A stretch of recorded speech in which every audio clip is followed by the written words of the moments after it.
Just as he takes a peaceful break, the convenience store worker suddenly pops up out of nowhere. She bows deeply to thank him for stepping in to save her earlier, sending him into a total flustered panic as he frantically tries to play it cool.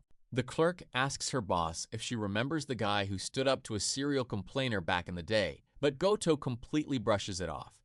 She's dealt with way too many store arguments to remember a random stranger, leaving the clerk wondering, why can't she remember his face either?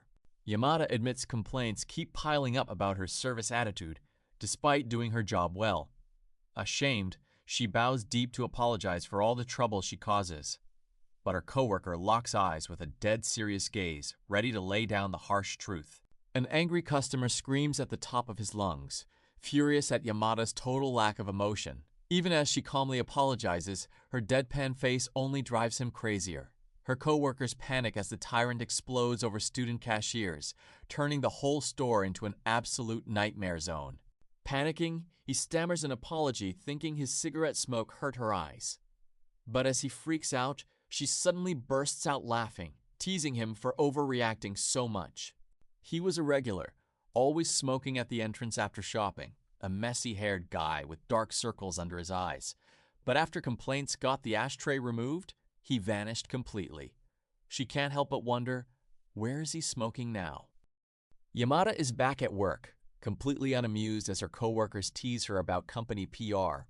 She's nominated for the annual Smile Award again.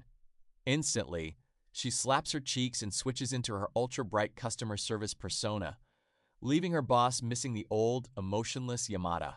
Just as an angry customer lays into a store worker, a sudden voice cuts right through the noise. Staring him down with total intimidation, he bluntly tells the rude man to shut up. The customer panics, trying to defend his outburst, but the terrifying glare makes it obvious he picked the wrong opponent. He calls out the customer for causing a scene every single time and targeting this specific cashier. Why line up at her register when others are open? But then, total silence falls as a gloomy realization hits him. It only ever happens when he's standing right behind you. Tears streaming down her face, she confesses her desire to change and keep doing what she loves. Seeing her emotional breakdown, he mutters how much this situation sucks. But as she quietly nods, he reassures her with absolute certainty. If she truly loves her work, everything is going to be fine. Tears streaming down her face, she confesses her desire to change and keep doing what she loves. Seeing her emotional breakdown, he mutters how much this situation sucks. But as she quietly nods, he reassures her with absolute certainty. If she truly loves her work, everything is going to be fine.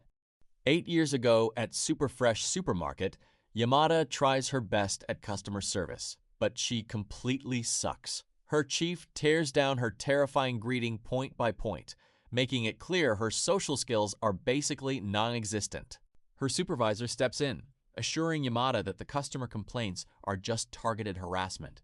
She promises to handle the situation personally, telling Yamada not to overthink it and just do her best. Grateful for the support, Yamada silently admires how nice her supervisor really is. She bows, apologetic, taking full blame for her poor service. But then, a shocking revelation. She didn't speak up for noble reasons. No heroic act here. He listens, silent, as she recalls his torment. His own confession follows. A day so bad he could die, leaving him utterly irritated.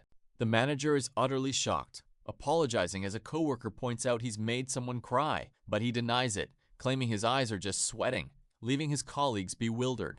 Meanwhile, Yamada's mind races, consumed by the thought of a particular customer. Yamada questions why effort doesn't guarantee success, leaving the man bewildered. "Huh? Miss?" he calls out.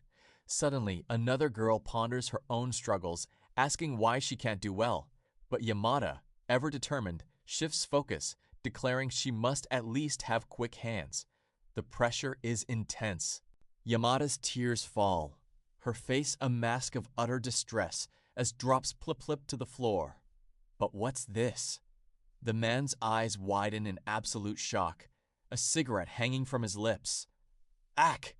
A sudden, unexpected wave of emotion washes over them, leaving a shocking mystery hanging in the air.